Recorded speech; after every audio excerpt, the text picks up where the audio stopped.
نبی پاک علیہ الصلوۃ والسلام کی شہزادی ہیں، اپنے ہاتھوں سے گھر کا کام کرتی اور ہاتھوں میں چھالے پڑ جاتے تھے، بازو کا جسم پر نشان پڑ جاتے. تو مولا علی شیر خدا نے بی بی فاطمہ رضی اللہ تعالیٰ عنہ سے کہا کہ فاطمہ، نبی پاک کے پاس کچھ غلام اور کنیزیں آئیں، اب وہاں جا کر ان کے پاس کوئی غلام ساتھ لے آئیں تاکہ گھر کے کوئی کام کر لے، کوئی کنیز آ جائے. تو آپ گئی تو کہتی ہے نبی پاک کے ساتھ صحابہ بیٹھے تھے، تو میں نے بات نہیں کی، میں گھر آ گئی. نبی پاک علیہ الصلوۃ والسلام شام خود تشریف لے آئے، فرمایا کہ اے فاطمہ کیوں آئی تھی؟ کہتی میں نے عرض کی حضور گھر کے کام کاج کے لیے کوئی خادم مل جائے. سرکار دو عالم علیہ الصلوۃ والسلام وہ خاتون جنت جن کو فرمایا کرتے کہ میرے جگر کا ٹکڑا ہے، اس کے بارے میں نبی پاک نے کیا یہ نہیں کیا کہ انہیں غلام دے دیا یا خادم دیا.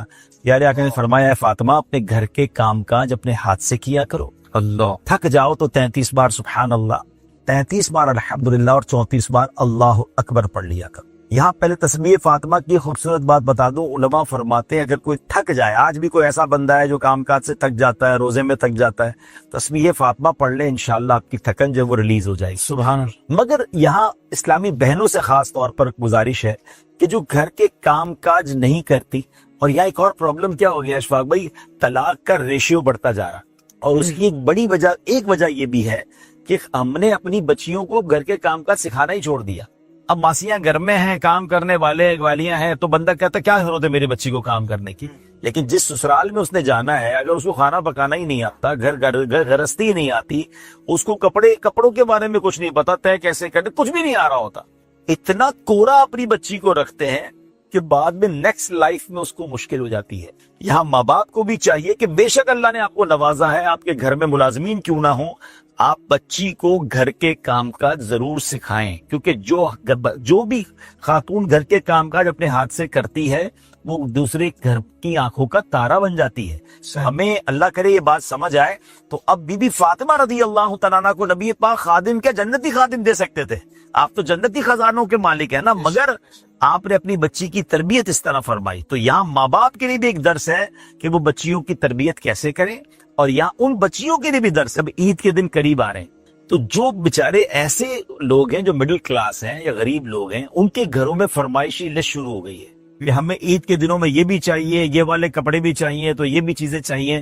اب وہ کہتے ہیں ہمارا کھانا مشکل سے پورا ہو رہا ہے، مگر گھر کی طرف سے کچھ بھی ہو جائے ہمیں چاہیے. تو یہاں میں عرض کروں گا کہ میری وہ بہنیں مجھے اگر سن رہی ہیں، گھر کے افراد سن رہے ہیں، خاتون جنت رضی اللہ تعالیٰ عنہ کی سیرت کا صدقہ لیجئے کہ اپنے ہاتھ سے کام کر رہے ہیں، اور نبی پاک کے فرمانے پر خدا نہ خواستہ انہوں نے آرگیومنٹ نہیں کیا، انہوں نے صبر کے ساتھ زندگی گزاری اور پھر بھی اپنے ہاتھوں سے ہی کام کیا. اور جس کو کہتے ہیں نا کہ ڈیلیبریٹلی فاقے والی، غربت والی، دانستہ زندگی گزاری. آپ کے لیے تو جنتی خزانے آ سکتے تھے، مگر آپ فاقوں میں رہا کرتی تھی.